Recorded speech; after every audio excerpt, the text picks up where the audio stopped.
Hello, I'm Maggie Craig and this is my latest novel, Storm-Tossed Moon. It's the third in my Storm Over Scotland series. I've got the other two here. There's Dance to the Storm, where the story began. There's Gathering Storm, where the story went on to. And it will be concluded with a fourth book next year, I hope, with a bit of luck and a following wind. But first, a wee bit of background. I write Scottish historical fiction and non-fiction. In fact, my first published book was non-fiction, and it was Damn Rebel Bitches, The Women of the 45. I have come to understand that title and that word sound more rude to American ears than they do to British ears. But I wanted a really dramatic title. Nobody actually called anybody at that time a damn rebel bitch. They called them a damn Jacobite bitch, because the Jacobites were the supporters of the House of Stuart in 1745 to 46. Under the man known as Bonnie Prince Charlie, they hoped to restore the Stuarts to the British throne. And they were called Jacobites because Charlie's dad was called James, and Jacobus is the Latin for James. Slight little peeve that some people get Jacobite and Jacobean mixed up, but Jacobean is the style of the Stuart kings. So really a century earlier, 1600 style, is known as Jacobean. I put the words together because I wanted this defiant rebel bitch. Nobody said it, as I said. Duke of Cumberland didn't say it. I put the three words together and I just want to put that on record. In the interest of gender balance, I then published a book called Bare Arse Banditi, and I think that word and that title sound a bit ruder to British ears than they do to American ears. As in Damn Rebel Bitches, I wanted to showcase the many women who played their part in the Jacobite Rising of 1745 to 46. I have nothing against Flora MacDonald, and I do look at her in Damn Rebel Bitches, but there were plenty of other women who were involved in the Jacobite Rising. The same as my opinion on Bonnie Prince Charlie has changed. I think he really didn't have any choice as to what he did. His path had been laid out for him from birth, from when he was born, actually from before he was born. I look at him in Bare Arse Banditi, but I look at a lot of the other men who were involved, the so-called ordinary men. The main characters in the Storm Over Scotland books are Robert Cattle and Christian Rankeeler. Robert Cattle is a redcoat soldier, and he's been seconded back from the wars in Europe. The war that was raging at the time was the War of the Austrian Succession, in which Britain and France were on opposite sides. And it was obviously in France's interest to encourage a Jacobite rising at that time, because it would divert British troops and British interest away from the continent. Robert Cattle has personal reasons for despising all Jacobites. Christian Rankeeler, on the other hand, is a dedicated Jacobite. Her father, Patrick, is a surgeon apothecary, which was a very Edinburgh designation. Those two professions came together in one person, and she's a lady apothecary herself. When the two of them meet, sparks fly. And then gradually those sparks become of a different kind of spark as they work their way through the difficulties, the tension, what's happening, the fact that they're on opposite sides of a really large divide. There are many other characters in the books, some friends, some foes.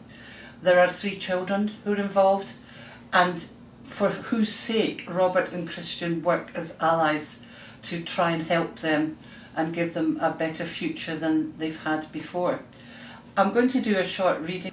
This is from the new book, Storm-Tossed Moon, and to set the reading in context, Christian's father has been through in Glasgow doing medical demonstrations, but also to sound out how much support there might be for a Jacobite rising in Glasgow. So when he comes back, Robert Cattle promptly arrests him and escorts him back to the house where he lives with his daughter and their household staff, including Betty Gilchrist, who is a formidable housekeeper. So this is what happens here. Father and daughter turned as Betty Gilchrist, the housekeeper, came bustling through from the kitchen, wiping her hands on her apron. Her face too lit up with pleasure when she saw Rankeeler. Must be nice to receive so warm a welcome. Kirsty Rankeeler aside, 'twas not an experience to which Robert Cato was accustomed. Despite what the two of them had become to each other over this Yuletide, he knew her welcome to him was not without its reservations, which was vastly to understate the case. The two of them stood on opposite sides of a yawning and ever-widening chasm. How it could ever be bridged, he did not know. "Where is everybody?" he asked, walking forward to set Rankeeler's valise under the high and narrow table set against the back wall of the lobby. Its curved walnut top was polished to a dazzling gleam. "They're all upstairs," Christian Rankeeler replied, stepping back from her father to face Cato as he straightened up and turned towards her. "Including Geordie?" "Aye." Cato frowned. "He managed the stairs?" "With help from Joshua and myself." Patrick Rankeeler frowned in puzzlement. "And wha might Geordie and Joshua be, if you please, and why would this Geordie no manage the stairs?" "Your daughter will tell you the whole story later, Professor," Cato said shortly. "For now I require the two of you to accompany me to the library." "Madam?" he queried. "Of course, sir." The housekeeper interrupted. "The maester must hae something to eat first. There's plenty of soup left in the pot for dinner time." Cato swung round, looking down his long nose at the little woman. She was more than a foot shorter than him. Thus far neither his height nor his air of command had served to intimidate her, or get her to hold her tongue. Damn her eyes. "The soup can wait. I cannot. I have other pressing matters to attend to before the day is over." He turned back to Rankeeler. "I require only a few more moments of your time, Professor, for now." The housekeeper put her hands on her skinny hips, squaring up to him. "He's been out in the cold for 2 days, riding hame from Glasgow. He's needing fed." "Professor?" Cato said, raising one eyebrow in exasperated inquiry. "Do you go back through to the kitchen, Betty," Rankeeler urged.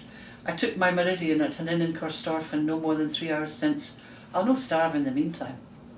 The housekeeper cast Cato a hostile look. So much for Christian Rankeeler claiming the wee witch was coming round to him. "I'll tak your coat," she said to the head of the household.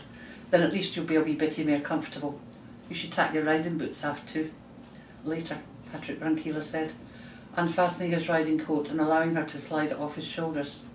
In one deft movement the housekeeper shook out the heavy bluey-grey woolen coat, swirled it round to fall into folds, and laid it over the crook of her elbow. "Does the library fire need coal, Miss Kirsty?" "It's fine, Betty. I've not long put a few lumps on." She smiled at the woman. "A gey cheerful blaze. Perhaps you could take Captain Cato's coat also." Another ferocious look. He'd hate to undo the buttons. It was hardly worth him taking his own tan leather horseman's coat off. He did not intend to tarry here. He'd already got plenty of information out of Patrick Rankeeler back at the Westport. More than enough. So he was not quite sure why he decided to comply with Christian Rankeeler's gently worded suggestion. Perhaps to maintain the veneer of civilized behaviour. Perhaps in so doing to keep the dark thoughts at bay. He undid the buttons of his coat, shrugging out of it so he could hand it over to the housekeeper, without her yanking it off him and half strangling him in the process. He wouldn't put it past her. Bloody hell, that had been a foolish thought. Strangling, throttling, hanging. What Rankeeler had already told him, or had been unable to conceal from him, was enough to hang the man. What his daughter had done, hiding a man with a price on his head, giving aid and succour to an enemy of the king, was enough to hang her. Christ, he didn't need those pictures in his head either. The housekeeper took his coat from him, making some indeterminate noise of disapproval before heading off to the kitchen carrying both garments. Patrick Rankeeler followed her departure with a fond smile before transferring his gaze to Cato. "She is very loyal to the Rankeeler family and to this household." Robert, thinking, "She's also a royal pain in the arse, and you're a fool, standing there smiling. Can't you see how serious this all is? Can't you see that your life and your house and your sodding household could all come crashing down, sweeping you and your daughter away with it?" Somehow he had to knock all that into Rankeeler's thick skull. Somehow he had to keep the despair and terror of it all out of his own head. He wouldn't be able to function otherwise. For the moment he merely indicated that father and daughter should walk ahead of him into the library. Not long since, Christian Rankeeler had flung an impassioned question at him. How were they to get through all of this? He told her the only way he knew how, by putting one foot in front of the other and keeping going until they did. If you would like to know how Robert and Kirsty get on, The links are here on this page and you'll be able to connect to the books. I would suggest that if you're not coming to the third book having read the first and second, you might like to read the first and second. I would say that, wouldn't I? But I think it would make for a more rounded and a more enjoyable experience. If you'd like to ask a question or make a comment, please do so. And I won't be studying this page constantly for the next few days, but I'll keep monitoring it and I'll come back and answer the questions. Thank you for watching.